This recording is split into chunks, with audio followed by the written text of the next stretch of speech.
আসসালামু আলাইকুম। আজকে আমি আপনাদেরকে দেখাবো ছুরি শুটকি দিয়ে আলু দিয়ে রান্না করা। তো আমার ভিডিওটি দেখতে থাকুন শেষ পর্যন্ত। তো প্রথমে আমি ছুরি শুটকিগুলোকে একটু পানি দিয়ে সিদ্ধ করে নিয়েছি।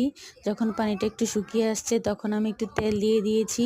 তারপর আমি পেঁয়াজ আর রসুন বাটা দিয়ে দিয়েছি। পরিমাণ মতো একটা পেঁয়াজ আর 2 কোয়া রসুন একসাথে বেটে নিয়েছিলাম।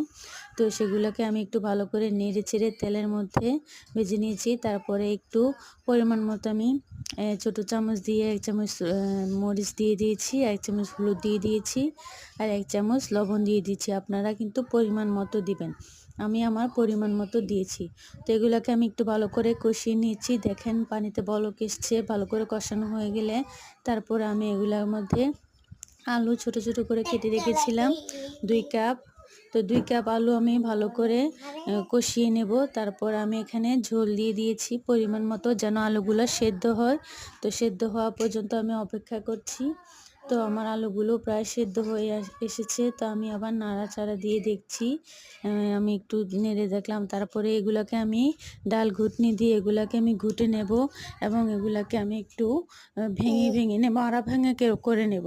তারপরে দেখুন আমার এটা আড়া ভাঙা হয়ে গেছে এবং রান্নাটাও প্রায় মোটামুটি হয়ে গেছে। দেখুন খুব সুন্দরভাবে আমার ছুরি শুটকি দিয়ে